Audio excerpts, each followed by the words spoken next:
చాలా సంతోషం మీతో కలిసి మరొక వారం ఈ క్లాసులో పాలు పంపులు పొందడం చాలా సంతోషంగా ఉంది. మీకు అందరు కూడా ఉన్నానండి. ఈరోజు నేను ప్రసంగం చేయట్లేదు, ఒక చరిత్రాత్మకమైనటువంటి ఒక అంశాన్ని మీ ముందు ప్రజెంట్ చేయబోతున్నాను.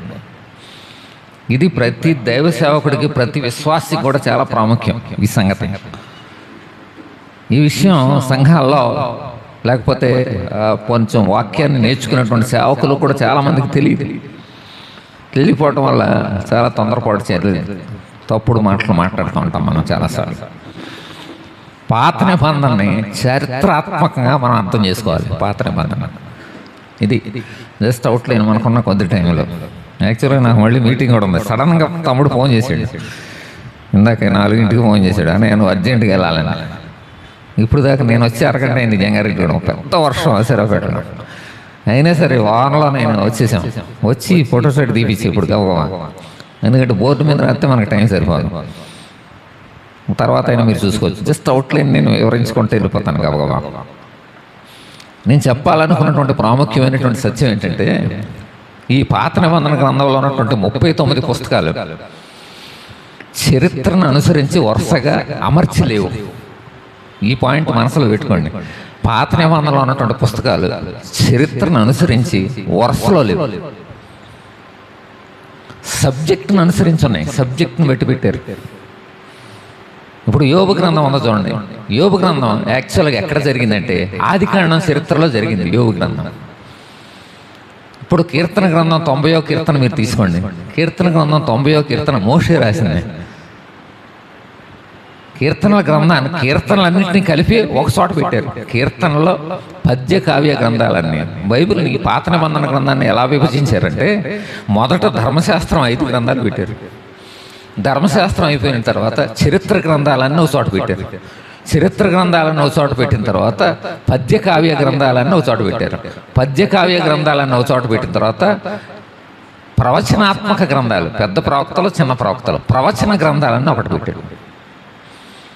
కానీ మనం అర్థం చేసుకోవాల్సింది ఏంటంటే, పాత నిబంధన చరిత్ర మొత్తం కూడా ఇశ్రాయేలీల చరిత్ర మీద ఆధారపడి ఉన్నాయి. ఇశ్రాయేలీల్ని బేస్ చేసుకొని ఇది బైబిల్ రాయబడేది. అయితే మరి బబులోను గురించి ఉందండి, నెబుకద్నెజరు గురించి ఇదేంటి, దానియేలు గ్రంథం, యెహెజ్కేలు గ్రంథం ఇవన్నీ రాయబడినాయి కదంటే రాయబడినాయి. కానీ వాటిని ఎందుకు పెట్టాడు? ఇశ్రాయేలు ప్రజలు బబులోనులోకి వెళ్ళారు కనుక వాళ్ళ చరిత్రను లిఖించడానికి ఆ గ్రంథాలను తీసుకొచ్చి పెట్టారు. ఇందులో ఓవరాల్గా మనం అర్థం చేసుకుంటే పాత నిబంధన గ్రంథ చరిత్ర అంతా కూడా ఇశ్రాయేలీల చరిత్రకు బేస్ అయి ఉంది.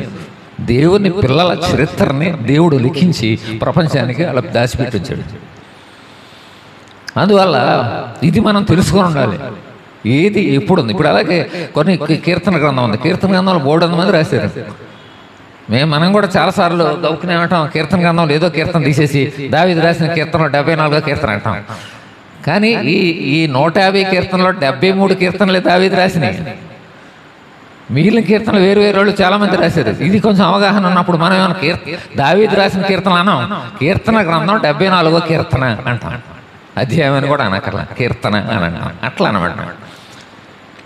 అలాగే అప్పుడు మనం ఒక్కొక్క గ్రంథాన్ని మనం తీసుకుంటున్నప్పుడు కొన్ని మనకు అర్థం కావు. కరెక్ట్గా ఆ పుస్తకం ఏ చరిత్ర అప్పుడు, ఏ కాలం అప్పుడు రాయబడింది, ఎందుకు రాయబడింది సరిగ్గా తెలుసుకొని ఉంటే అప్పుడు ఏమవుతుందంటే, ఎప్పుడు రాయబడింది కరెక్ట్గా తెలుసుకొని ఉంటే ఆ సబ్జెక్ట్, ఆ సందర్భం ఏంటో మనకు అర్థమవుతుంది. మీకు జస్ట్ ఉదాహరణ చెప్పాలంటే, ఇర్మియా గ్రంథంలో ఒక మాట ఉంది, మీరు ఇండ్లు కట్టుకోండి, మీ పిల్లలకు వివాహాలు చేసుకోండి, మీరు పంటలు పండించుకోండి అని ఉంది ఒక చోట. చాలాసార్లు మన పాస్టర్ గారులు మనం ఏం చేస్తుంటామంటే, ఇల్లు కట్టిన దగ్గర, పెళ్ళిళ్ళు అయిన దగ్గర ఆ వచనం చదువుతాం. ఏమని? దేవుడే చెప్పాడు చూడండి, ఇల్లు కట్టుకోమంటున్నాడు, పెళ్ళిళ్ళు చేసుకోమంటున్నాడు అని. కానీ యాక్చువల్గా దేవుడు చెప్పినటువంటి సందర్భం ఏంటంటే, ఇశ్రాయేలు ప్రజలు బబులోను దేశంలోకి వెళ్ళిపోయారు, చెరలోకి వెళ్ళిపోయిన తర్వాత వాళ్ళు దేవునికి ప్రార్థన చేస్తున్నారు, దేవుడా మమ్మల్ని విడిపించని. కానీ దేవుడు చెప్పాడు, మిమ్మల్ని తొందరగా విడిపించను, ఇది శిక్ష, 70 సంవత్సరాలు మీరు ఇక్కడే ఉంటారు. వీళ్ళు ఏం చేస్తున్నారంటే, ఇక్కడ నుంచి తొందరగా దేవుడు మమ్మల్ని తీసుకెళ్ళి మళ్ళీ ఇశ్రాయేలు దేశానికి తీసుకుపోతాడని పెళ్ళిళ్ళు చేసుకుంటా, ఇల్లు కట్టుకుంటా. అందుకు అప్పుడు దేవుడు ఇర్మియా ప్రవక్తను పంపించేసి, మీరు ఒరే నాయన ఇంకా బోర్డు సంవత్సరాల దాకా మీరు వెనక్కి వెళ్ళరా బాబు, మీరు ఇక్కడే 70 ఏళ్ళు ఉంటారు కనుక ఇల్లు కట్టుకోండి, పెళ్ళిళ్ళు చేసుకోండి అన్నాడు. అది ఒక సందర్భం మనకి ఎరిగి ఉన్నాం అనుకోండి. అప్పుడు ఆ వచనాలని, ఆ సందర్భాన్ని మనం ఎక్కడైనా ఉపయోగించవచ్చా లేదా అన్నటువంటి సంగతి మనకు అర్థమైంది. ఇక రెండోది, ఇప్పుడు ఈ బైబిల్ గ్రంథం, పాత నిబంధన గ్రంథం మొత్తాన్ని చరిత్రాత్మకంగా మనం ఒక వరుసలో పెట్టాం. ఇక్కడ 10 కాలాలుగా విభజించాం పాత నిబంధన గ్రంథం. యేసు ప్రభువుకు పూర్వం జరిగినటువంటి చరిత్ర మొత్తాన్ని. ఇది సుమారు 4000 సంవత్సరాల చరిత్ర. 4000 సంవత్సరాల చరిత్ర ఇది పాత నిబంధన చరిత్ర మొత్తం. పాత నిబంధన కన్నా ఇక ముందు ఈ 4000, ఇప్పుడు నేను ఇచ్చిన తారీఖులన్నీ కూడా సుమారు. ప్రపంచంలో ఏ మేధావులు కూడా కరెక్ట్ డేట్లు ఏమి వ్యక్తించడం. కానీ ఈ యొక్క సంవత్సరాలు లెక్కించేటప్పుడు ఒక ప్రాముఖ్యమైన విషయాన్ని మనం అది కరెక్ట్గా తెలుసుకొని ఉండాలి. మనం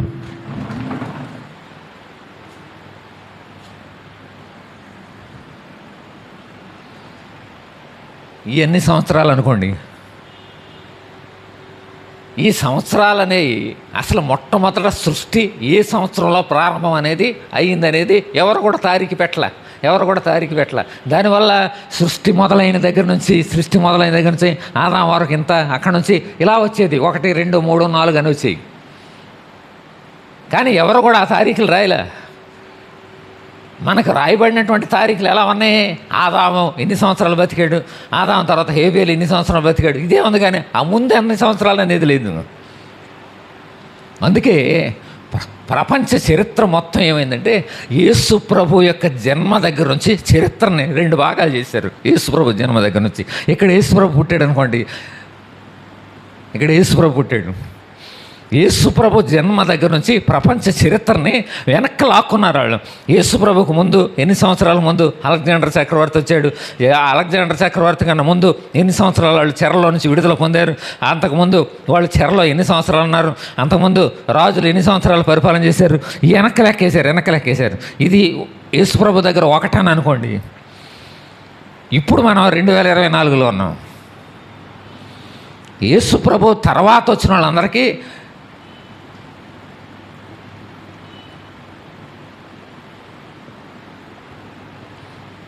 మీరు అర్థం చేసుకోవడానికి చెప్తున్నాను.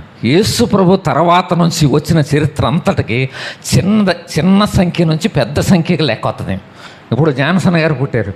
జాన్సన్ గారు 1964లో పుట్టారు. 1964 నుంచి ఇప్పుడు 2024లో బతికున్నారు. ఈ తక్కువలోంచి ఎక్కువలోకి వెళ్ళద్ది. ఇది యేసు ప్రభు జన్మ దగ్గర నుంచి వచ్చినటువంటి లెక్క. అదే మీరు వెనకనున్నటువంటి లెక్క తీసుకున్నారనుకోండి, ఇక్కడ ఆదాం గారు 930 సంవత్సరాలు బతికారు. 930 సంవత్సరాలు బతికారు అనుకోండి. ఆదాం గారు వయసు తీసుకొచ్చి ఆదాం గారు 1763.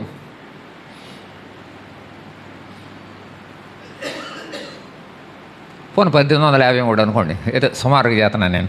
ఇప్పుడు ఆదాం గారు వయసు చెప్పాలనుకోండి, మనం ఎలా చెప్పాలి? 1853 నుంచి 1763 వరకు అని చెప్పాలి. అంటే క్రీస్తుకు పూర్వం చరిత్ర మొత్తం కూడా, ఏ చరిత్ర అని తీసుకోండి, మన బాబులు చదువుకునేటువంటి చదువులోనైనా సరే, అవన్నీ ఎక్కువలోంచి తక్కువలోకి వస్తాయి. ఎందుకు ఎక్కువలోంచి తక్కువలోకి వస్తున్నాయి అనేది మనం ముఖ్యంగా అర్థం చేసుకోవాలి. మీకు అర్థమైంది కదా? ఇప్పుడు చరిత్ర ముందు ఇక్కడ తారీఖు అనేది ఒకటనేది ఎవరికి తెలియదు. దేవుడు మొట్టమొదట ఆదియందు దేవుడు భూమి ఆకాశములను సృజించెను. భూమి ఆకాశములను సృజించింది ఎప్పుడో తెలియదు. సృజించిన తర్వాత భూమి నిరాకారంగాను శూన్యంగా ఉండెను. అది అయిపోయిన తర్వాత దేవుడు కొన్నాళ్ళకి ఈ కొన్నాళ్ళు అనేది ఎవరికి తెలియదు. కనుక ఈ దేవుడు భూమిని సృష్టించిన తర్వాత ఎన్ని సంవత్సరాలకు ఆదాముని పుట్టించాడు, ఆదాము అవ్వలు తయారు చేశాడు ఎవరికి తెలియదు. ఎందుకంటే ఇక్కడ లెక్కలేదు. అందువల్ల చరిత్రను ఏం చేశారంటే చరిత్రకారులు అందరూ కూడా యేసు ప్రభు పుట్టిన కొద్ది సంవత్సరాలకి కొన్ని సమావేశాలు జరిగినాయి, పెద్ద పెద్ద చరిత్రకారుల సమావేశాలు. ఈ సమావేశాల్లో ఏం చేశారంటే వెనక చరిత్రని ఒకసారి వెనక్కి వెళ్ళారు.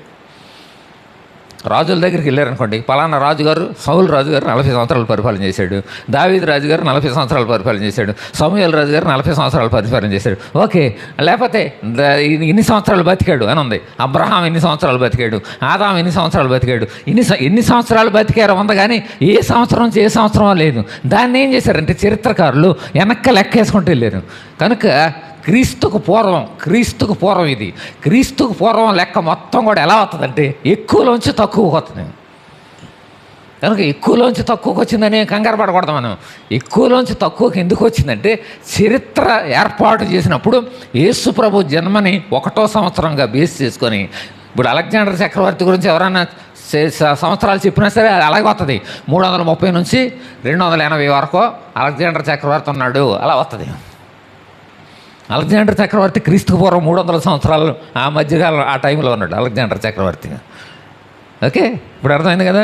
ఇది ఒక పాయింట్. ఇక రెండో పాయింట్ చెప్పాను కదా. రెండో పాయింట్ ఏంటంటే పాత నిబంధన చరిత్ర మొత్తం ఇశ్రాయేలీల చరిత్ర, వరుస చరిత్ర మీద ఆధారపడినటువంటి పుస్తకాలుగా పాత నిబంధనలో ఉన్నటువంటి పుస్తకాలన్నీ ఉన్నాయి. కనుక పాత నిబంధనలో ఉన్నటువంటి 39 పుస్తకాలు వెనక్కి ముందుకు మారుతుంటాయి. మనం చరిత్ర ప్రకారం మీరు చదువుతున్నారనుకోండి, యోబు గ్రంథం ఎక్కడ చదవాలి? ఆదికాండంలో చదవాలి. ఆదికాండం ఉన్నప్పుడు యోబు గ్రంథం చదవాలి. యోబు గ్రంథంలో ఉన్నటువంటి కొన్ని సంఘటనలు ఎక్కువగా సూర్యచంద్ర నక్షత్రాల గురించి, సృష్టి గురించి, ఇలాంటి కొన్ని ఎక్కువ ప్రాముఖ్యమైనటువంటి విషయాలు ఉంటాయి. ఆది కారణంలో సాతానుగాడు డైరెక్ట్ ప్రభావం, సాతానుగాడు వచ్చి మాట్లాడడం, వ్యవహారం, ఇదంతా ఎక్కడ ఉంది? ఆది కారణంలోనే ఉంది. ఇక తర్వాత కాలంలో మనకు ఎక్కడ కనపడతాం సాతానుగాడు డైరెక్ట్గా వచ్చి. ఇప్పుడు సాతానుగాడు దేవుని సన్నిధిలోకి వెళ్ళి మాట్లాడినట్టు ఉంది యోబు గ్రంథంలో అండి. రైట్, ఇప్పుడు వద్దాం రండి, ఇప్పుడు లైన్లోకి రండి. రైట్, ఇప్పుడు దీన్ని 10 భాగాలుగా, పాత నిబంధన చరిత్ర మొత్తం ఈ 10 భాగాల్లో ఉంది. ఈ 10 భాగాల్లో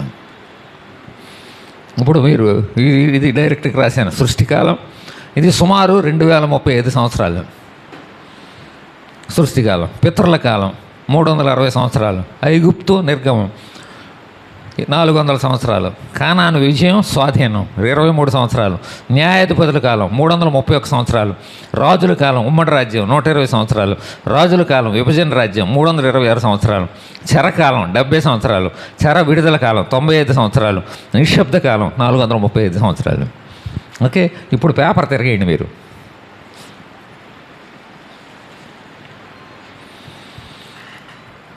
ఇది జస్ట్ మీకు అర్థం అవడానికి గీత. ఇప్పుడు నేను బోర్డు మీద రాసిన గీతను ఇక్కడ రాశాను. ఇది చూడండి, ఆ గీత ఈ సంవత్సరాలు లెక్కించబడటం అనేదాన్ని. క్రీస్తు పూర్వం, క్రీస్తు శకం, ఈ 1 దగ్గర నుంచి వెనక లెక్కేస్తారు. వెనక లెక్కేస్తే క్రీస్తు పూర్వం 1000 సంవత్సరం నుంచి క్రీస్తు పూర్వం 900 సంవత్సరం వరకు.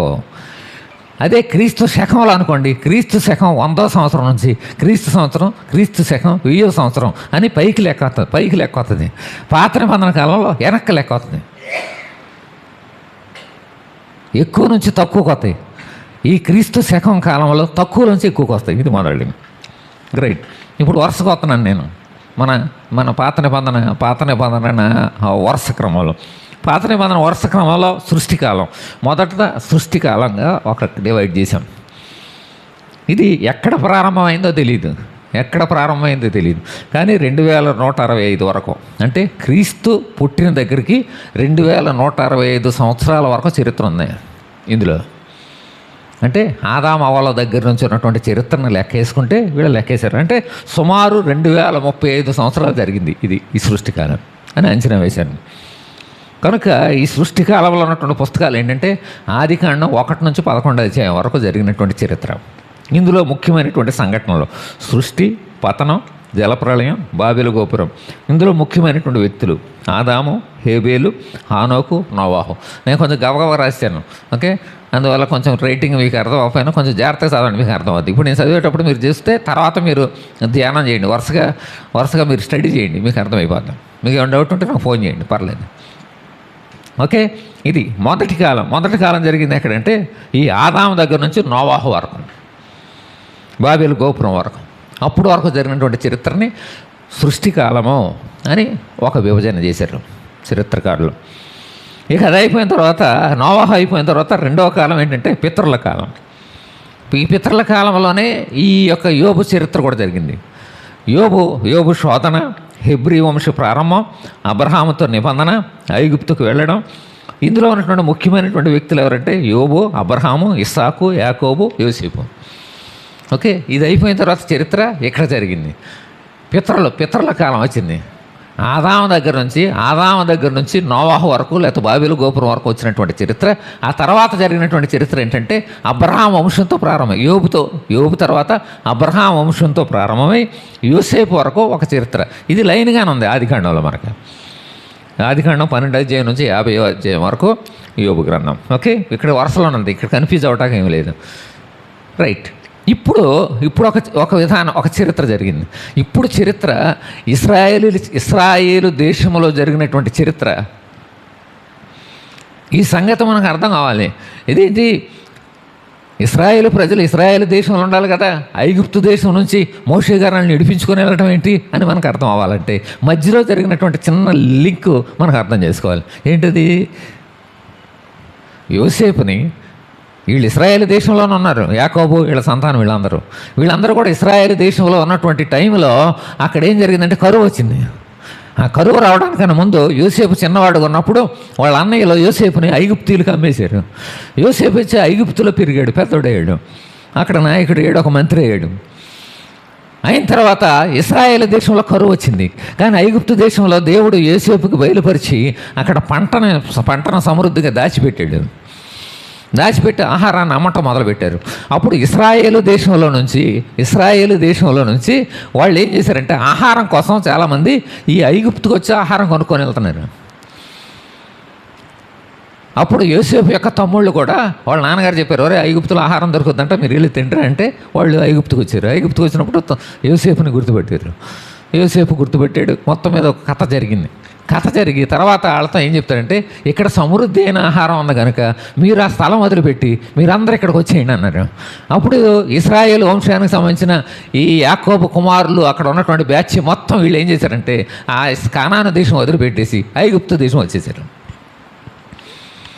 ఇప్పుడు అర్థమైంది కదా. ఇప్పుడు చరిత్ర కానాను దేశంలోంచి మళ్ళీ ఐగుప్తు దేశంలోకి ఎలా షిఫ్ట్ అయింది అన్నదానికి మనం అర్థం. ఆ మధ్యలో ఉన్నటువంటి మెలికిది యోసేపు దగ్గర ఉన్నటువంటి ఆహారం కోసం యాకోబు సంతానం అక్కడ ఉన్నటువంటి ఇశ్రాయేలు వంశస్థులైనటువంటి వాళ్ళందరూ కూడా ఏం చేశారంటే ఐగుప్తు దేశంలోకి వచ్చి సెటిల్ అయిపోయారు. ఇది నిర్గమము మోషే కాలం. ఇది 400 సంవత్సరాలు జరిగింది. 360 సంవత్సరాలు వాళ్ళు ఐగుప్తులో ఉన్నారు. వాళ్ళు కొద్ది మందిగా 80 మంది ఎంతమందో వచ్చారని ఉంది అక్కడ బైబిల్లో రాసిపెట్టి. అది కరెక్ట్ నెంబర్ నాకు గుర్తులేదు. కానీ కొద్ది మందిగా వాళ్ళు కానాను దేశంలోంచి ఐగుప్తు దేశంలోకి వచ్చారు. కానీ ఈ 360 సంవత్సరాల్లో లక్షల కొలదిగా ప్రజలుగా విస్తరించిపోయారు. దేవుడు అభివృద్ధి చేశాడు ఇశ్రాయేలుని. ప్రారంభంలో యోసేపు ఉన్నంతకాలం వీళ్ళకి చాలా గౌరవం ఉంది. గౌరవంగా మంచిగా చూసుకున్నారు వాళ్ళని. యోసేపు చచ్చిపోయిన తర్వాత అక్కడ రాసి ఉంది, యోసేపును ఎరగని రాజులు, ఫరో రాజులు ఎప్పుడైతే వచ్చారో వాళ్ళు ఏం చేశారంటే గమనించడం మొదలుపెట్టారు. వీళ్ళు ఎవడరా హెబ్రీలు అనేవాళ్ళు ఒక జాతి మన దేశంలో ఉంటుంది, చూస్తుంటే వీళ్ళు ఎప్పటికప్పుడు అభివృద్ధి అయిపోతున్నారు, వాళ్ళని అణిచేయాలి అనేటువంటి పథకంతో ఆ రాజులు ఏం చేశారంటే ఈ 300 సంవత్సరాల తర్వాత వాళ్ళని అణిచేయడం మొదలుపెట్టి వాళ్ళని బానిసలాగా మార్చేశారు. ఐగుప్తు దేశంలో బానిసలాగా మార్చేసి భయంకరంగా శ్రమ పెట్టడం మొదలుపెట్టారు. ఆ టైంలో దేవుడు ఏం చేశాడంటే మోషేను పుట్టింపజేసి వాళ్ళని విడిపించడానికి మోషేని దేవుడు ఏర్పాటు చేసుకున్నాడు. ఇది ఇక్కడ మనకు కనపడేది చరిత్ర. ఇప్పుడు చూడండి, సృష్టి దగ్గర నుంచి మొదలైంది. హానోకు, నోవాహు, బాబేలు గోపురం వరకు అయింది. బాబేలు గోపురం కూడా అయిన తర్వాత ప్రపంచం అంతటా కూడా మనుషులు విస్తరించిపోయారు. స్థలాలన్నిటికీ వాళ్ళు తారుమారైపోయారు కదా. తారుమారైపోయిన తర్వాత అనేక స్థలాలకు చెదిరిపోయారు. వాళ్ళు ఏ భాష వచ్చిన వాళ్ళందరూ విడిపోయి వేరు స్థలాలకు వెళ్ళిపోయారు. ఆ తర్వాత దేవుడు పితరులను తీసుకొచ్చాడు. అబ్రహాముని దేవుడు ఆ బబులోను దేశంలోంచి తీసుకొచ్చి, అబ్రహాం బబులోను కల్దీయుల దేశానికి సంబంధించినోడు అని యెహోషువ గ్రంథంలో ఉంది. ఈ అబ్రహాముని దేవుడు మళ్ళీ తీసుకొచ్చి ఈ కానాను దేశంలో స్థిరపరిచి అభివృద్ధి చేసి నీ సంతానాన్ని అభివృద్ధి చేస్తానని వాళ్ళకి అప్పచెప్పాడు. అబ్రహాం తర్వాత ఇస్సాకు తర్వాత యాకోబు కొడుకైనటువంటి యోసేపు యొక్క సందర్భాన్ని బట్టి వీళ్ళందరూ ఏం చేశారంటే ఇశ్రాయేలీలందరూ ఐగుప్తులోకి వెళ్ళిపోయారు. ఐగుప్తులోకి వెళ్ళిపోయి 360 సంవత్సరాలు ఉన్నారు. అక్కడ ఉన్నటువంటి కాలంలో ఆ రాజులు వీళ్ళని బానిసలుగా మార్చేసి భయంకరంగా శ్రమలు పెడుతున్నప్పుడు దేవుడు ఏం చేశాడంటే మోషేని పంపించాడు. ఈ చరిత్ర అంతా కూడా మోషే కాలం. మోషేని దేవుడు ఏర్పాటు చేసుకొని ఐగుప్తులో నుంచి కానాను దేశానికి ఇశ్రాయేలు ప్రజలందరినీ కూడా విడిపించి నడిపించడానికి దేవుడు సహాయం చేశాడు. ఈ చరిత్ర ఇది. ఇక్కడ ఈ 400 సంవత్సరాలు, 360 సంవత్సరాలు ప్లస్ 40 సంవత్సరాలు అలా రాసుకోండి మీరు కావాలంటే. 360 సంవత్సరాలేమో ఐగుప్తులో ఉన్న కాలం, 40 సంవత్సరాలేమో వాళ్ళు ఐగుప్తులో నుంచి కానాను దేశానికి ప్రయాణమై వెళ్ళినటువంటి కాలం. ఇక్కడ చిన్న లాజిక్ మీరు అర్థం చేసుకోండి. ఇప్పుడు ఆహారం కావాలన్నప్పుడు ఈ యొక్క యాకోబు యొక్క కొడుకులు ఐగుప్తుకు రావడానికి 40 సంవత్సరాలు నడిచారా? యాక్చువల్గా కానాను దగ్గర నుంచి ఐగుప్తుకి వాళ్ళు సులభంగా కొన్ని రోజుల్లోనే వెళ్ళగలరు, సంవత్సరాలు పట్టం. ఇప్పుడు అబ్రహాం దగ్గర కూడా చూస్తాం, కరువు వచ్చినప్పుడు అబ్రహాం ఐగుప్తుకి వెళ్ళాడు ఒకసారి. వీళ్ళు ఆహారం కోసం ఐగుప్తుకు వచ్చారు, మళ్ళీ మీ తమ్ముడిని తీసుకురమ్మంటే మళ్ళీ ఇంటికి వెళ్ళారు, ఇంటికి వెళ్ళి వాళ్ళ తమ్ముడిని తీసుకొని మళ్ళీ వచ్చారు, అలా అనేత కలుసుకున్నారు. అంటే కొద్ది రోజుల కాలంలోనే గడిపేటువంటి స్థలమే దారి ఇది. మరి ఇశ్రాయేలీలకి 40 సంవత్సరాలు ఎందుకు పట్టింది? ఈ చరిత్ర మనకి నిర్గమాకాండం సంఖ్యాకాండంలో ఉంది. 40 సంవత్సరాలు ఎందుకు పట్టిందంటే మొదటి కారణం వాళ్ళు లక్షల కొలది ప్రజలుగా ఉన్నారు. లక్షల కొలది ప్రజలుగా ఉన్నా సరే ఒక వారం రోజుల్లో లేకపోతే 15 రోజుల్లో వెళ్ళేటువంటి ఊరు 40 సంవత్సరాలు ఎందుకు పడుతుంది?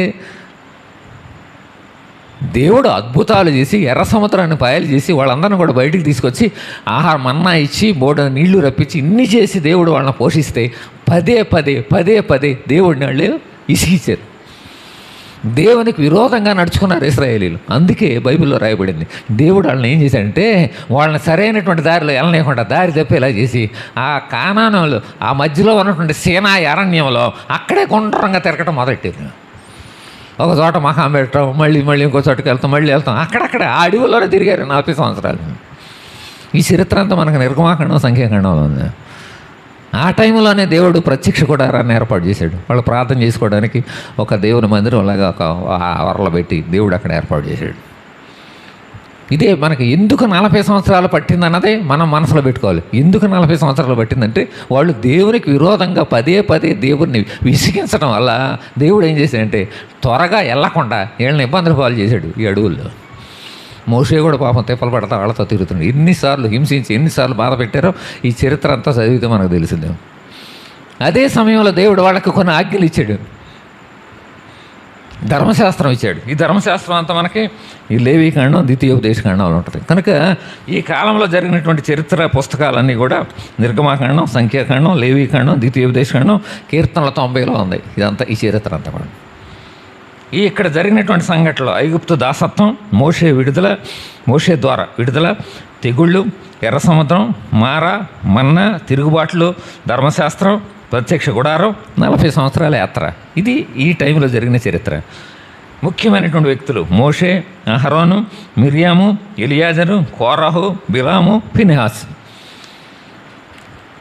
రైట్, ఇప్పుడు లైన్లోకి వచ్చారు కదా. ఇప్పుడు ఈ టైంలో ఉన్నటువంటి చరిత్ర అయ్యేపటికి ఎక్కడి వరకు వచ్చారంటే ఇప్పుడు ఇశ్రాయేలీలు కానాను దేశం బోర్డర్ వరకు దేవుడు తీసుకొచ్చాడు. ఎలాగలాగా వీళ్ళు దేవునికి విరోధంగా నడుచుకోవటం వల్ల దేవుడు శాపం పెట్టాడు.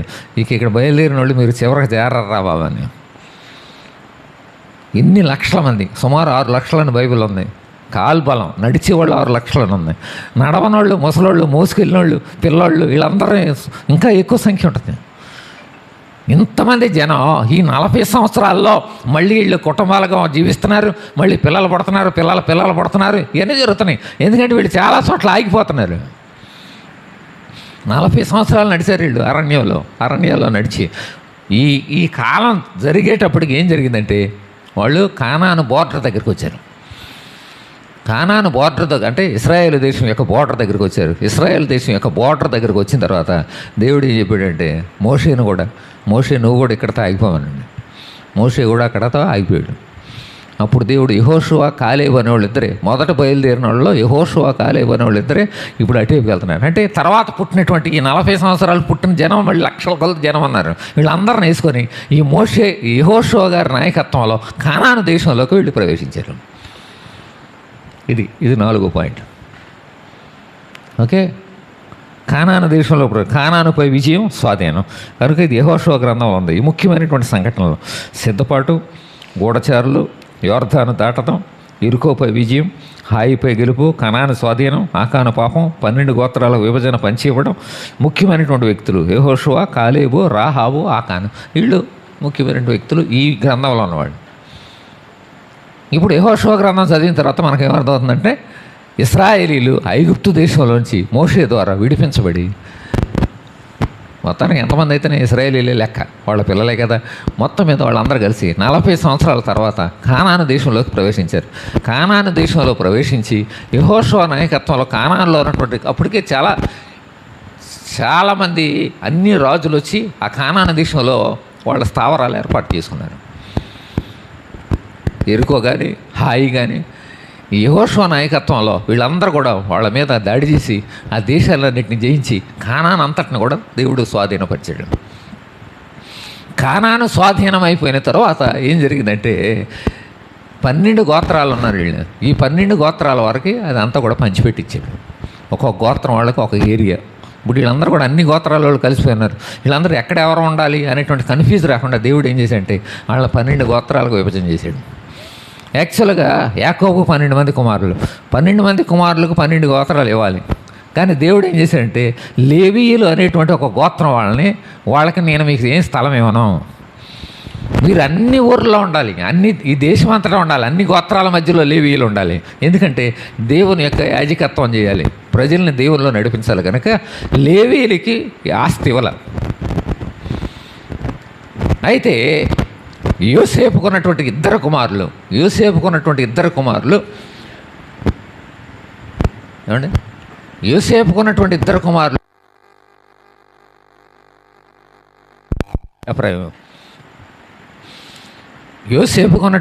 కుమారులు మనష్షే, ఎఫ్రాయిం అనే వాళ్ళకి 2 గోత్రాల కింద దేవుడు విభజించాడు. యోసేపుకి డబల్ పోర్షన్ ఇచ్చాడు దేవుడు. యోసేపు గోత్రానికి లేవీయులను ఆపేశాడు దేవుడు. వాళ్ళకి ఏ భూమి ఇవ్వాల, వాళ్ళు అన్ని చోట్ల ఉండి మీరు దేవుని ఆరాధన చేయలేదు, దేవుడే మీకు ఆస్తి, ఇశ్రాయేలు ప్రజలే మిమ్మల్ని పోషిస్తారు అని చెప్పి వాళ్ళని లేవీయులందరినీ దేవుని కొరకు సేవ చేయడానికి దేవుడు విభజించాడు. ఇది యెహోషువ గ్రంథంలో జరిగింది. ఇప్పుడు అర్థమవుతుంది కదా, ఇప్పుడు వరుసలు అవుతున్నాం కదా. ప్రారంభం నుంచి పితరులు వచ్చారు, పితరులు అయిపోయిన తర్వాత పితరులు ఐగుప్తుకి, యోసేపు గురించి ఐగుప్తుకి వెళ్ళాల్సి వచ్చింది. ఐగుప్తుకి వచ్చేసిన తర్వాత ఐగుప్తు లోపల వాళ్ళు ఉండగా వాళ్ళు బానిసలుగా మారిపోయారు. అక్కడి నుంచి మోషే ద్వారా దేవుడు ఇడిపించి 40 సంవత్సరాలు ప్రయాణం చేసి వాళ్ళని తీసుకొచ్చి కానాను దగ్గరికి వచ్చాడు. కానాను దగ్గరికి వచ్చిన తర్వాత యెహోషువ నాయకత్వంలో వాళ్ళు కానానులోనికి ప్రవేశించి 23 సంవత్సరాల్లో ఈ పని అంతా జరిగింది. ఆ దేశం అంతా గెలవడం, ఆ దేశంలో ఉన్నటువంటి భూమి అంతటిని కూడా ప్రజలందరికీ ఈ 12 గోత్రాల వారికి వేరు స్థలాలకు ఇచ్చేశారు. ఇచ్చేసిన తర్వాత దేవుడు ఏం చేశాడంటే వాళ్ళు పరిపాలించుకోవడానికి జ్ఞానయుక్తమైనటువంటి వ్యక్తులు కావాలని చెప్పి దేవుడు ఏం చేసింటే న్యాయాధిపతులను దేవుడు ఏర్పాటు చేశాడు. తర్వాత న్యాయాధిపతుల గ్రంథం అనమాట, చరిత్రల వరుసలో న్యాయాధిపతుల గ్రంథంలో మనం చూస్తే ఇక్కడ న్యాయాధిపతుల గ్రంథం, రూతు గ్రంథం ఉంది. రూతు గ్రంథం న్యాయాధిపతుల కాలంలో జరిగింది. అక్కడ ఉంటుంది న్యాయాధిపతుల కాలంలో కరువు వచ్చింది అనేటువంటి మాట ఉంటుంది అక్కడ. కనుక ఈ న్యాయాధిపతులు 13 మంది న్యాయాధిపతుల్ని ఒకరి తర్వాత ఒకరు, అంటే దెబోరా, బారాకు ఇద్దరు ఒకసారి పనిచేశారు. వాళ్ళని ఇద్దరం కలిపి ఒకళ్ళకి లెక్కేస్తే 13 మంది న్యాయాధిపతుల్ని దేవుడు అక్కడ ఏర్పాటు చేశాడు. ఇది ఇక్కడ రాశాను చూడండి. పుస్తకాలు న్యాయాధిపతులు, రూతు, 1 సమూయేలు 1-7, సంఘటనలు 13 మంది న్యాయాధిపతులు, రూతు జీవితం, హన్నా ప్రార్థన, ఏలీ జీవితం. ముఖ్యమైనటువంటి వ్యక్తులు సమూయేలు, ఏలీ, హన్నా, రూతు, యెఫ్తా, సంసోను, గిద్యోను. న్యాయాధిపతులు ఒత్నీయేలు, యెహూదు, షమ్గరు, దెబోరా, బారాకు, గిద్యోను, అబీమెలెకు, తోలా, యాయీరు, యెఫ్తా, ఇబ్సాను, ఏలాను, అబ్దోను, సంసోను. ఇది వీళ్ళ పరిపాలన వివరాలు అవన్నీ మనకు చరిత్ర కావాలంటే మనం ఆ న్యాయాధిపతుల గ్రంథం చదువుకుంటే ఒక్కొక్కటి చరిత్ర ఏంటనేది మనకు వివరంగా అర్థమైంది. రైట్. ఈ న్యాయాధిపతులు చివరికి వచ్చేటప్పటికి ఇశ్రాయేలు ప్రజలు ఏం చేశారంటే దేవుడిని ఒక కోరిక అడిగాను, ప్రభువా మాకు రాజులు కావాలి నాయన, చుట్టుపక్కల దేశాలన్నింటిలో రాజులు ఉంటున్నారు, యుద్ధాలు చేస్తున్నారు, చక్కగా బాగుంటుంది రాజులు ఉంటే, మాకు కూడా రాజు కావాలన్నాడు. దేవుడు బాధపడ్డాడు, అరే నేనే మీకు రాజులాగా ఉందాం అనుకున్నాను, మీరు ఇలాగ అడుగుతున్నారు ఏంటని చెప్పి. కానీ దేవుడు వాళ్ళ మాటను కాదనలేదు, వాళ్ళ కోరికను నెరవేర్చాడు. తండ్రి కనుక ఆయన అర్థం చేసుకున్నాడు, పోన్లే నా పిల్లలే కదా వాళ్ళు అడిగారు రాజులాగా ఉంటారని చెప్పి సౌలు రాజుని దేవుడు ఇచ్చాడు. ఇప్పుడు రాజుల కాలం మొదలైంది ఇది అయిపోగానే. ఓకే, ఇక్కడి నుంచి కొంచెం మీరు జాగ్రత్తగా వినాలి, అర్థం చేసుకుంటారు. ఇప్పుడు ఇశ్రాయేల్ దేశం అంతా కూడా రాజుల కాలంలోకి మారిపోయింది. రాజుల కాలంలో మొట్టమొదట 3 రాజులు పరిపాలన చేశారు, ఒకరి తర్వాత ఒకళ్ళు. మొట్టమొదట సౌలు, తర్వాత దావీదు, తర్వాత సొలొమోను. సౌలు 40 సంవత్సరాలు, దావీదు 40 సంవత్సరాలు, సమూయేలు 40 సంవత్సరాలు. ఆ చరిత్ర అంతా మనకి ఈ పుస్తకాల్లో ఉంది. ఇక్కడ పుస్తకాలను ఇచ్చేది చూడండి. ఈ పుస్తకాలు ఈ కాలంలో జరిగినటువంటి పుస్తకాలు ఏంటంటే, ఈ కాలంలో ఉన్న పుస్తకాలు అంటే సౌలు, దావీదు, సొలొమోను పరిపాలించినటువంటి కాలంలో జరిగినటువంటి చరిత్ర కానీ, రాయబడినటువంటి పుస్తకాలు కానీ, కీర్తనలు కానీ, ఏమైనా కానీ ఇక్కడ రాసాం.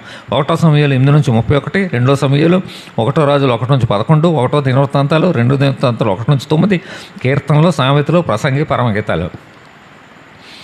ఈ టైంలో సౌలు 40 సంవత్సరాలు, దావీదు 40 సంవత్సరాలు, సొలొమోను 40 సంవత్సరాలు. ఈ టైంలో ముఖ్యమైన వ్యక్తులు గొలియాతు, అబ్షాలోం, బెత్షెబా, షేబారాన్. అంటే మంచోళ్ళని చెడ్డోళ్ళని వాళ్ళ చరిత్ర ప్రాముఖ్యం గురించి పేర్లు పెట్టాము. సంఘటనలు, రాజ్య పరిపాలన ప్రారంభం, దావీదుపై అభిషేకం, మందసం యెరూషలేముకు తీసుకురావడం, మందిర నిర్మాణం. ఈ సంగతులు ఈ కాలంలో జరిగినాయి. ఇక్కడి వరకు బాగానే ఉంది చరిత్ర.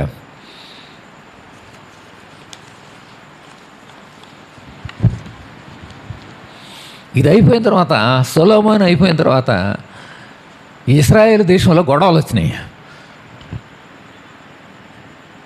ఇశ్రాయేల్ దేశంలో గొడవలు వచ్చి వాళ్ళు కొట్లాడుకొని రాజ్యం కూడా విభజన అయిపోయింది, 2 ముక్కలు అయిపోయింది. ఒక రాజ్యానికేమో యోధా రాజ్యం అని పేరు పెట్టారు, ఇంకో రాజ్యానికేమో ఇశ్రాయేల్ రాజ్యం అని పేరు పెట్టారు. నేను అదే ఇక్కడ ఇచ్చాను మీకు. ఇక్కడ మ్యాప్ ఇచ్చాను చూడండి, గీత గీసాను చూడండి, కొంచెం కింద రండి. గీత ఉందా? ఈ గీత మధ్యలో 931లో జరిగింది ఇది. క్రీస్తు పూర్వం 931 సంవత్సరంలో ఇశ్రాయేలు రాజ్యం 2 రాజ్యాల కింద విడిపోయింది, యూదా రాజ్యం, ఇశ్రాయేల్ రాజ్యం. ఈ చరిత్ర ఇదే. ఇప్పుడు మీరు ఈ రాజుల గ్రంథం, దినవృత్తాంతాల గ్రంథాల్లో మనం 2 రాజులు, దినవృత్తాంతాల గ్రంథాలు మనం చదువుతూ ఉంటే, ఇగో యూదా రాజ్యాన్ని ఫలానా యెరోబాము పరిపాలన చేస్తున్నప్పుడు ఇశ్రాయేలు దేశాన్ని ఫలానా వాడు పరిపాలన చేస్తున్నాడు, ఇలా 2 కాంబినేషన్ ఇస్తూ ఉంటాడు చరిత్ర. ఇప్పుడు ఇశ్రాయేలు చరిత్ర మనం జాగ్రత్తగా అర్థం చేసుకోవాలి. ఇశ్రాయేలు రాజులు మొదట 3 రాజులు ఉమ్మడి రాజ్యంగా దేశం అంతా ఉన్న తర్వాత దేశం 2 ముక్కలు అయిపోయింది. ఇప్పుడు మన ఆంధ్ర, తెలంగాణ ఎలా విడిపోయినాయి, అలాగా అక్కడ దేశం 2 ముక్కలుగా విడిపోయింది.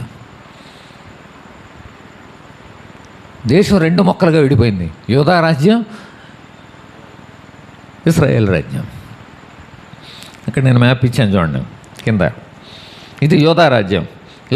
యెరూషలేము, బేతేలు ముఖ్య పట్టణాలుగా ఉన్నాయి ఆ కాలంలో. 2 గోత్రాలు ఈ బ్యాచ్లో ఉన్నాయి. ఈ రాజ్యంలో 2 గోత్రాలు ఉన్నాయి.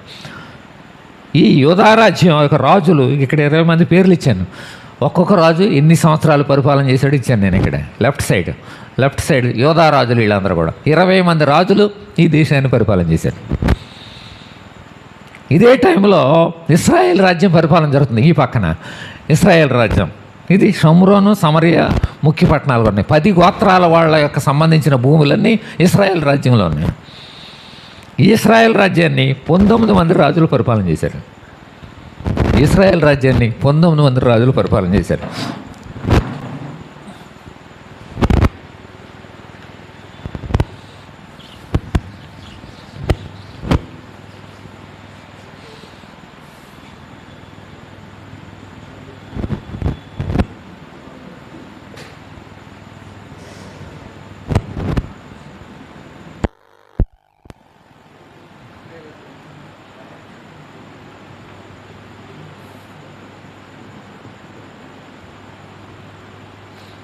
అయితే జరిగింది ఏంటంటే, ఈ ప్రజలందరూ కూడా మళ్ళీ కొన్ని సంవత్సరాలు గడిచేటప్పుడు కొంతమంది రాజులు కూడా దేవునికి విరోధంగా నడుచుకుంటూ మొదలుపెట్టారు.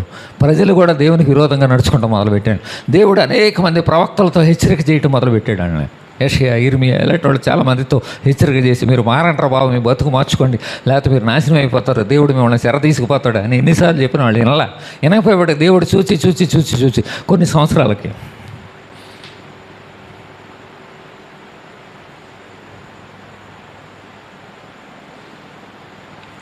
మొట్టమొదట ఈ ఇశ్రాయేలు దేశం 209 సంవత్సరాలకి ఇశ్రాయేలు దేశాన్ని అస్సిరియా వాళ్ళు అనేవాళ్ళు యుద్ధానికి వచ్చి జయించారు. అస్సిరియా వాళ్ళు ఏం చేశారంటే క్రీస్తు పూర్వం 722లో వీళ్ళు ఏం చేశారంటే 722లో ఇశ్రాయేలు దేశం మీద దాడి చేసి ఈ అస్సిరియా వాళ్ళందరినీ అందులో అస్సిరియాకి చెరగా తీసిపోయారు. ఈ దేశాన్ని, ఇశ్రాయేలు దేశాన్ని వీళ్ళు ఆక్రమించుకున్నారు అస్సిరియా వాళ్ళు. ఇది జరిగినటువంటి కొన్ని సంవత్సరాలకి 612లో బబులోను వాళ్ళు వచ్చి మళ్ళీ ఈ దేశాన్ని ఆక్రమించుకున్నారు. బబులోను వాళ్ళు ఈ అస్సిరియా వాళ్ళ మీద యుద్ధం చేసి వీళ్ళు ఏం చేశారంటే మళ్ళీ ఇశ్రాయేల్ దేశాన్ని ఆక్రమించుకున్నారు బబులోను వాళ్ళు 612లో. అప్పటి వరకు ఇక్కడ రాజులు పరిపాలన చేసుకుంటూ వస్తున్నారు, ఒకళ్ళ తర్వాత ఒకళ్ళు. ఇది జరుగుతానుంది, ఈ 2 గోత్రాలు, ఈ రాజ్యం జరుగుతానుంది. ఈ బబులోనీయులు ఎప్పుడైతే వీళ్ళ మీద గెలిచారో వీళ్ళకి ఒక ధైర్యం వచ్చింది. దేవుడు కూడా వదిలేసాడు వాళ్ళని, బబులోనీయుల్ని వదిలేసేపటికి 605లో ఇదైన కొంతకాలానికి, ఇది 612లో 605లో అదే బబులోనీయులు ఏం చేశారంటే ఈ యూదా రాజ్యం మీద కూడా గెలిచి వీళ్ళని కూడా చెరలోకి తీసుకెళ్ళిపోయారు. ఇప్పుడు 605లో ఏం జరిగిందంటే 605లో ఈ ఇశ్రాయేలీలు అలాగే యూదా వీళ్ళు మొత్తం వీళ్ళు అందరూ ఎవరు అండర్లోకి వెళ్ళిపోయారు? బబులోను వాళ్ళ అండర్లోకి వెళ్ళిపోయారు. అర్థమైందా? క్రీస్తు పూర్వం 931లో రాజ్యం 2 భాగాలు విడిపోయింది. ఇశ్రాయేలీల్ని కొంతమంది పరిపాలన చేస్తున్నారు, యూదా రాజ్యాన్ని కొంతమంది పరిపాలన చేస్తున్నారు. ఈ ఇశ్రాయేలీని 19 మంది రాజులు పరిపాలన చేసిన తర్వాత 209 సంవత్సరాల కాలం గడిచిన తర్వాత 722లో అస్సిరియా వాళ్ళు వచ్చి వీళ్ళని గెలిచి వీళ్ళని తీసుకెళ్ళిపోయారు, చెరలోనికి తీసుకెళ్ళిపోయారు. అస్సిరియా చెర. వీళ్ళు వెళ్ళిపోయిన తర్వాత 612లో బబులోను వాళ్ళు వచ్చి ఈ అస్సిరియా వాళ్ళ మీద యుద్ధం చేసి ఇశ్రాయేల్ రాజ్యాన్ని ఈ బబులోను వాళ్ళు స్వాధీనం చేసేసుకున్నారు. ఆ టైం వరకు కూడా ఈ యూదా రాజ్యం జరుగుతానుంది. యూదా రాజ్యం జోలికి వెళ్ళాలి 612. 605లో ఏం చేశారంటే ఇదే బబులోను వాళ్ళు దేవుడు వాళ్ళని అనుమతించాడు. యూదా వాళ్ళు కూడా దేవుని మీద తిరుగుబాటు చేస్తున్నారని 605లో బబులోను వాళ్ళు ఏం చేశారంటే ఈ యూదా వాళ్ళ మీద యుద్ధం చేసి వీళ్ళందరిని కూడా గెలిచి వీళ్ళని కూడా చెరలోకి తీసుకెళ్ళిపోయారు. ఇప్పుడు ఇశ్రాయేల్ దేశం, యూదా దేశం లేదుక, దేవుని ప్రజలందరూ కూడా ఎవరు చెరలోకి వెళ్ళిపోయారు? రైట్, అర్థమైంది కదా? ఇప్పుడు చెరలోకి వెళ్ళిపోయారు. రైట్. ఈ కాలంలో ఉన్న పుస్తకాలు ఇక్కడ రాసింది చూడండి, అవి చదవండి. తర్వాత సంఘటనలు. యూదా రాజ్యం 27 మంది రాజుల పాలన 931 నుంచి 605 వరకు 326 సంవత్సరాలు. ఇశ్రాయేల్ రాజ్యం 19 రాజులు 931 నుంచి 722 వరకు 209 సంవత్సరాలు. ప్రవక్తలు ఏలియా, ఎలీషా, యెషయా, ఇర్మియా, ఇతర చిన్న ప్రవక్తలు పైన చెప్పాను చూడండి. హోషియా, యోవేలు, ఆమోసు, ఓబద్యా, యోనా, మేకా, నహోము, జెఫన్యా, హబక్కూకు, ఇవన్నీ కూడా ఈ టైంలో జరిగినటువంటి పుస్తకాలు ఇవి. ఆ టైంలో రాజులు పరిపాలించేటువంటి కాలంలో జరిగినటువంటి చరిత్ర పుస్తకాలు ఇక్కడ పుస్తకాలను రాసాను చూడండి. అందులోనే ఇది ఇక్కడ రాసాను చూడండి. 3 సార్లు దాడి చేశారు వాళ్ళు. 605లో, 597లో, 586లో. లెఫ్ట్ సైడ్ మూలం రాసాను చూడండి దాడి అని. ఈ బబులోను వాళ్ళు ఇశ్రాయేల్ యూదా దేశం మీద 3 సార్లు దాడి చేసి అక్కడ వాళ్ళు అందరిని కూడా తీసుకుపోయారు. రైట్, చివరి పేజీకి వచ్చేయండి.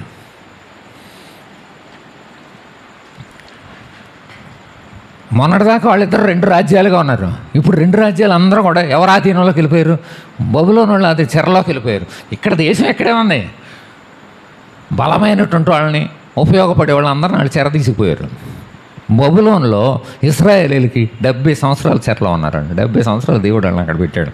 ఇది ఈ టైంలో జరిగిన పుస్తకాలు. దానియేలు, హెజ్కేలు గ్రంథం అక్కడ జరిగింది. సంఘటనలో ఆ టైంలోనే దేవాలయం కూల్చబడింది.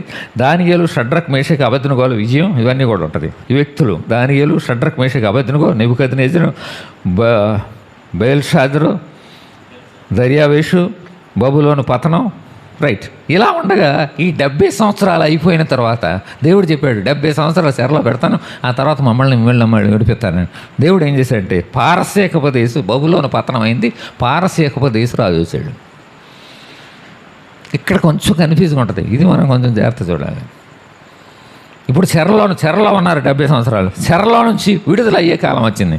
3 ట్రిప్పులుగా చెర విడుదల కాలం 95 సంవత్సరాలు. 95 సంవత్సరాల కాలంలో దేవుడు ఏం చేశాడంటే ఇశ్రాయేలు ప్రజల్ని ఈ బబులోను వాళ్ళ దేశాన్ని మళ్ళీ పారసీకులు నెగ్గారు కదా, పారసీకుల ఆధీనంలో ఉన్నటువంటి ఇశ్రాయేలు దేశాన్ని రాజులకు మంచి మనసిచ్చి వాళ్ళ దేశానికి వచ్చేయడానికి మళ్ళీ తిరిగి పంపించేసాడు. 3 దఫాలుగా ముఖ్యమైనటువంటి పనులు వంకలు పెట్టి దేవుడు వాళ్ళని తీసుకొచ్చాడు. ముఖ్యమైన 3 కారణాలు పెట్టాడు. మొదటి కారణం ఏంటంటే మందిరం కట్టడానికి. ఇక్కడ రాసింది చూడండి, 3 సార్లు విడుదల. 538లో యెరుబ్బయలు అనేటువంటి ఆయన దేవాలయం కట్టడానికి, యెరుబ్బయలు యెహోషువ అనే ఇద్దరు ఉంటారు. ఈ యెహోషువ అక్కడ యెహోషువ కాదు, ఇక్కడ యెహోషువ అనే పేరు ఉంటుంది ఈ విడుదల కాలంలో. ఈ యెహోషువకు సంబంధం లేదు, సేమ్ పేరు అంతే. ఈ యెరుబ్బయలు అనేటువంటి ఆయన నాయకత్వంలో దేవాలయం కట్టడానికి, ఈ 2వ మందిరం కట్టడానికి వీళ్ళు మళ్ళీ తిరిగి వచ్చారు. ఇదే టైంలో హగ్గై గ్రంథం మీరు చదవండి. హగ్గై గ్రంథంలో మందిరం కట్టేదాని గురించి ఉంటుంది. అక్కడ వాళ్ళందరూ బాధపడుతుంటే పెద్ద మందిరం కట్టలేదని బాధపడకంటారా బాబు, ఇది చిన్న మందిరమైన నా మహిమ ఇందులో వస్తాను, మీరు కట్టండి అని అంటే ముందు మొదలుపెట్టారు వాళ్ళు. మొదలుపెట్టిన తర్వాత పునాది వేసిన తర్వాత 14 సంవత్సరాలు వాళ్ళు మందిరం ఆగిపోయింది. 14 సంవత్సరాలు మందిరం కట్టడం ఆగిపోయిన తర్వాత వాళ్ళు ఏం చేశారంటే అప్పుడు వాళ్ళు మళ్ళీ ఈ హగ్గైని పంపించి దేవుడు వాళ్ళని హెచ్చరించిన తర్వాత వాళ్ళు మళ్ళీ మందిరం కట్టి ఆ మందిరాన్ని పూర్తి చేశారు. పెద్ద మందిరం కాదు, చిన్న మందిరం. ఇది యెరుబ్బయలు నాయకత్వంలో. 458లో ఎజ్రా నాయకత్వంలో. ఎజ్రా గ్రంథం అప్పుడు ఎక్కడ జరిగింది? ఇక్కడ జరిగింది అనమాట. ఇది చూసారా, ఎజ్రా గ్రంథం మనకి ఎక్కడ ఉంటుంది? కీర్తన కన్నా ముందు ఉంటుంది. కానీ చరిత్ర ఎక్కడ? చెరలోకి వెళ్ళి చెరలో నుంచి బయటకు వచ్చేసేటప్పుడు ఎజ్రా ఉన్నాడు అక్కడ. అంటే చెరకాలంలో ఉన్నాడు ఎజ్రా. చెరలో నుంచి విడుదల కాలంలో ఎజ్రా అని దేవుడు ఎందుకు ఉపయోగించాడంటే ఇశ్రాయేలు దేశంలో ఈ 70 సంవత్సరాలు ఎప్పుడైతే దేవుని పిల్లలందరూ వెళ్ళిపోయారు, అక్కడ మందిరం లేదు, ఆరాధన లేదు, దేవుని సేవకులు లేరు, ఎవరు లేరు. ఈ 70 సంవత్సరాల్లో పతనం అయిపోయారు వాళ్ళు. ఉన్న మిగిలిన జనం దేవుడు ఉంటేనే వాళ్ళు దేవునికి లోబడాల.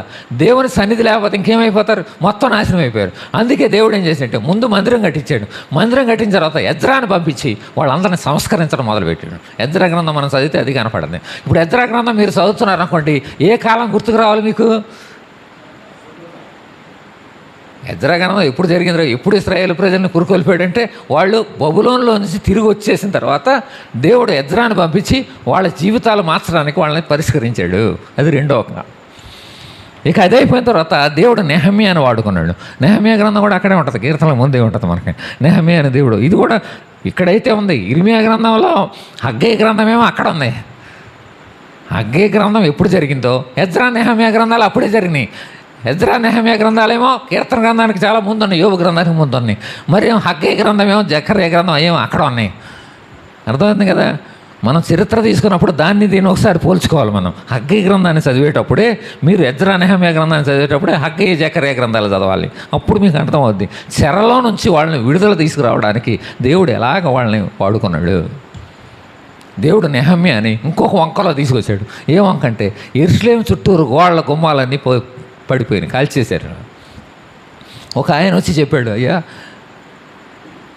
యెరూషలేములో ఉన్నటువంటి చుట్టూ గుమ్మాలన్నీ పాడైపోయినాయి, జంతువులన్నీ లోపలికి వస్తున్నాయి, దొంగలు అందరూ లోపలికి వస్తున్నారు, చాలా నింద వచ్చేసింది, దేవుని పిల్లల దేశం ఇలాగ భద్రత లేని దేశంగా అయిపోయిందని ఎడుతున్నారు నాయన అంటే అప్పుడు దేవుడు నెహమ్యాకి భారం కలగజేసి నెహమ్యాతో పాటు కొనొక బ్యాచ్ చేయలేరు. మళ్ళీ ఇశ్రాయేలు ప్రజలు 3 సార్లు నెహమ్యా వెళ్ళి అక్కడ ప్రాకారాలు కట్టడమే కాకుండా తర్వాత మళ్ళీ 2వ వెళ్ళాడు నెహమ్యా 430లో వెళ్ళి అక్కడ ఉన్నటువంటి ప్రజల జీవితాలు మార్చడానికి, వాళ్ళని మంచి విషయాల్లో దేవునిలో నడిపించడానికి నెహమ్యా కృషి చేశాడు.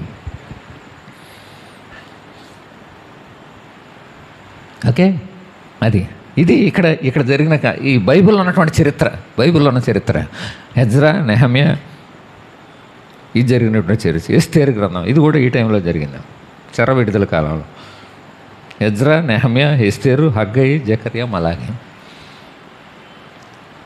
ఈ ఎస్తేరు గ్రంథం అక్కడే జరిగింది. మళ్ళీ ఆ దేశంలోనే జరిగింది, బబులోను పారసీక దేశంలోనే ఎస్తేరు గ్రంథం. కానీ దేవుడు ఎస్తేరుని, ఇక్కడ ఉన్నటువంటి ఇశ్రాయేలీలు, అక్కడ మిగిలిపోయినటువంటి ఇశ్రాయేలీల చరిత్రని దేవుడు అక్కడ ఉన్న చరిత్రను కూడా ఇక్కడిగా రాసిపెట్టాడు. దానియేలు చరిత్ర ఎందుకు రాశాడు? షడ్రక్ మేషక్ అబేద్నెగో చరిత్ర ఎందుకు రాశాడు? ఎస్తేరు చరిత్ర ఎందుకు రాశాడు? వీళ్ళందరూ కూడా ఎవరో?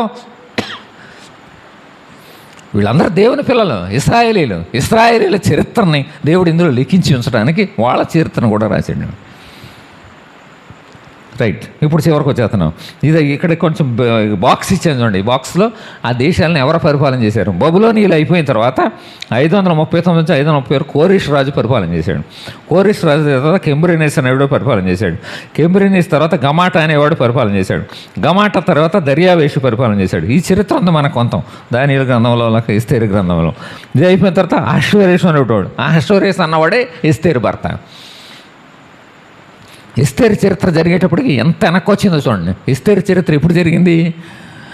ఇశ్రాయేలు ప్రజలు చెరలో నుంచి విడుదల పొందిన తర్వాత ఆ టైంలో జరిగింది.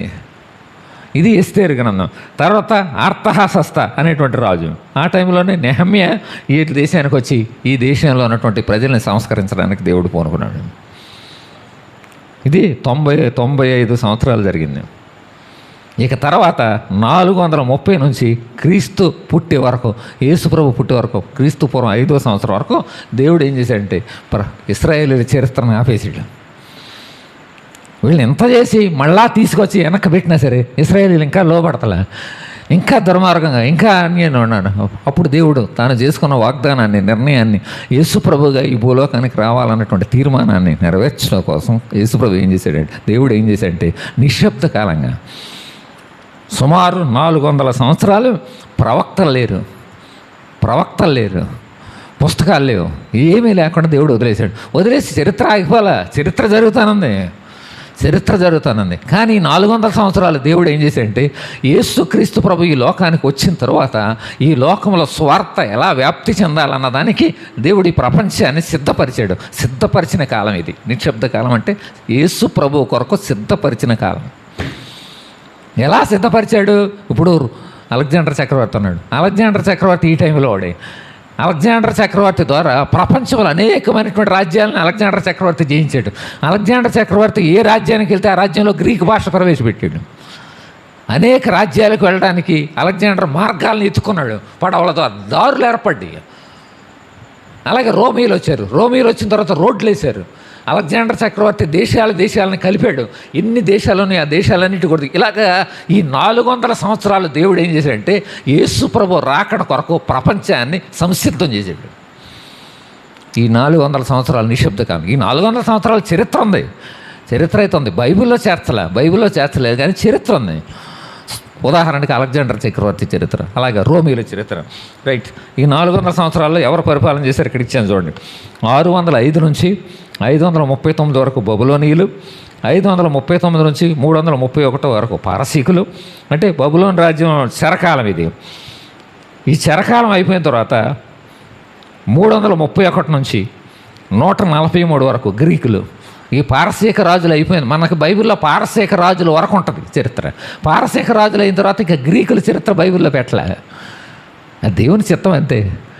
తర్వాత గ్రీకులు 331 నుంచి 143, ఈ మధ్యలో ఉన్నాడు అలెగ్జాండర్ చక్రవర్తి. తర్వాత అది అయిపోయిన తర్వాత 143 నుంచి 63 వరకు హెస్మోనీయులు అనేవాళ్ళు పరిపాలన చేశారు. వీళ్ళు అయిపోయిన తర్వాత 63 నుంచి 192 క్రీస్తు శకం ఏడి అని పెట్టాను ఇక్కడ. క్రీస్తు శకం 192 వరకు రోమీయులు పరిపాలన చేశారు.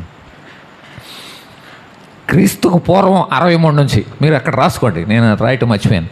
63 ఏమో క్రీస్తుకు పూర్వం, 192 ఏమో క్రీస్తు శకం.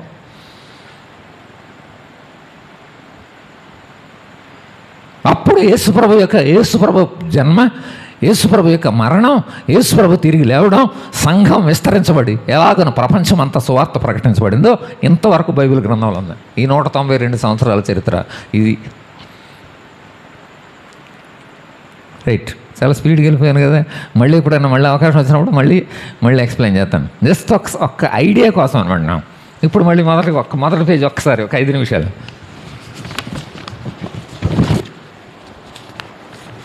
మొదటి పేజీలో రండి. ఇప్పుడు చూడకపోయినా మనకు అర్థమైపోద్ది. సృష్టి దగ్గర నుంచి, ఆదాం దగ్గర నుంచి అబ్రహాం, నోవాహు, హానోకు వీళ్ళందరూ ఉన్నారు. బాబేలు గోపురం అదే అయిపోయిన తర్వాత పితరులు వచ్చారు. అబ్రహాము, ఇస్సాకు, యాకోబు, యోసేపు వచ్చారు. యోసేపు ఐగుప్తు దేశానికి వెళ్ళిపోయాడు. ఇశ్రాయేలీలందరూ ఐగుప్తులో సెటిల్ అయిపోయారు. అక్కడ వాళ్ళని చాలా బాధలు పెట్టారు. మోషేని దేవుడు లేపి అక్కడ నుంచి ఐగుప్తులో నుంచి వాళ్ళని విడిపించి 40 సంవత్సరాలు వాళ్ళ అరణ్యంలో కానాను వరకు ప్రయాణమై వచ్చారు. అది అయిపోయిన తర్వాత యెహోషువ నాయకత్వంలో కానాన్ని వాళ్ళు జయించి 12 గోత్రాలు వాళ్ళకి పంచిపెట్టిన తర్వాత వాళ్ళని పరిపాలన చేయడానికి దేవుడు న్యాయాధిపతులను ఏర్పాటు చేశాడు. న్యాయాధిపతులు కాదు, మాకు రాజులు కావాలన్నప్పుడు దేవుడు వాళ్ళకి రాజుని ఏర్పాటు చేశాడు. సౌలు రాజు పరిపాలన చేశాడు, దావీదు రాజు పరిపాలన చేశాడు, సొలొమోను రాజు. ఒక్కొక్కళ్ళు 40 సంవత్సరాలు పరిపాలన చేసిన తర్వాత రాజ్యం 2 మొక్కలు అయిపోయింది. ఒకటి యూదా రాజ్యం, రెండోది ఇశ్రాయేల్ రాజ్యం. ఎవరి కాళ్ళు పరిపాలన చేసుకుంటూ ఉండగా ఇశ్రాయేల్ రాజ్యాన్ని ముందుగా అసిరియా వాళ్ళనే వాళ్ళు దోచుకొని వాళ్ళు జయించారు. యువతల పక్కేమో బబులోనీయులు పరిపాలన చేస్తున్నారు. మళ్ళీ కొద్ది కాలం అయిపోయిన తర్వాత బబులోనీయులు అసిరియా వాళ్ళని జయించి ఇశ్రాయేలీలను పూర్తిగా ఆలస్వాధీనంలో చేసుకున్నారు. అది అయిపోయిన తర్వాత అదే బబులోనీయులు యూదా రాజ్యాన్ని కూడా జయించి ఈ మొత్తాన్ని చెరలోనికి తీసిపోయారు. 70 సంవత్సరాలు ఇశ్రాయేలీలు చెరలో ఉన్నారు. ఆ టైంలోనే దానియేలు, షడ్రక్, మేషక్, అబేద్నెగో వీళ్ళందరూ జరిగారు. ఎస్తేరు కూడా. ఇది అయిపోయిన తర్వాత చెరలో నుంచి దేవుడు 3 సార్లు కొన్ని వేల మంది జనాంగాన్ని, అక్కడ ఉన్నటువంటి ఇశ్రాయేలీల్ని కొంతమంది చాలామంది అక్కడే సెటిల్ అయిపోయారు. వాళ్ళు ఇప్పుడు ఉన్నారు అక్కడ. ఎస్తేరు వీళ్ళు ఉన్నారు. ఎస్తేరు రాజుగారి భార్య అయింది అక్కడ. ఇంకా అక్కడే సెటిల్ అయిపోయారు కొంతమంది. కానీ వెళ్ళగలిగినటువంటి వాళ్ళని చాలామందిని మళ్ళా దేవుడు ఏం చేశాడంటే ఇశ్రాయేల్ దేశానికి మళ్ళీ చెరలో నుంచి విడుదల చేసి తీసుకొచ్చడానికి దేవుడు కొన్ని వంకలు పెట్టాడు, కొన్ని కార్యాలు చేశాడు అక్కడ. ఎందుకంటే ఇశ్రాయేలీలు 3 పోగొట్టుకున్నారు. మొదటిది మందిరం పోగొట్టుకున్నారు, దేవుని సన్నిధి పోగొట్టుకున్నారు. రెండోది భద్రత పోగొట్టుకున్నారు, చుట్టూ ఉన్నటువంటి గోడలు పోగొట్టుకున్నారు. గోడలు మాత్రమే కాదు, దేవుడు జకర్యా గ్రంథాలు అంటాడు, ఓరి బాబు గోడలు పోయి నేను ఎడవకండ్రా, నేను మీకు అగ్ని పరాకారం లాగుంటానంటాడు. హగ్గై గ్రంథం అంటాడు, ఓరి మందిరం పోయి పెద్ద మందిరం పోయిందని ఎడవకండ్రా, ఈ చిన్న మందిరంలో నేను నా మహిమని, నా సన్నిధిని నేను ఈ మందిరంలో ఉంచుతానంటాడు దేవుడు. ఇలా పోల్చాడు దేవుడు. ఇంతకుముందు క్రియారూపంగా ఉన్నటువంటి మందిరాన్ని దేవుడు ఇప్పుడు ఏమన్నాడు, నా సన్నిధి ఉంచుతానన్నాడు. ఇంతకుముందు ప్రాకారాలు పోయి నేను ఎడుతుంటే ప్రాకారాలు బాగు చేద్దాం, ప్రాకారాల గురించి బాధపడకండి బాబు, బయట గోడలు పోయినందుకే మీరు బాధపడితే మీ బతుకులు పాడైపోయినాయి, మీ బ్రతుకు ప్రాకారాలు పాడైపోయినాయి అని చెప్పి నెహమ్యా అని ఎజ్రాని లేపి వాళ్ళని సంస్కరించడానికి దేవుడు ఒక జనాంగాలను తీసుకెళ్ళి అక్కడ వాళ్ళని నడిపించాడు. ఆ తర్వాత ఎస్తేరు చరిత్ర జరిగింది. ఆ తర్వాత జరిగింది ఎస్తేరు చరిత్ర.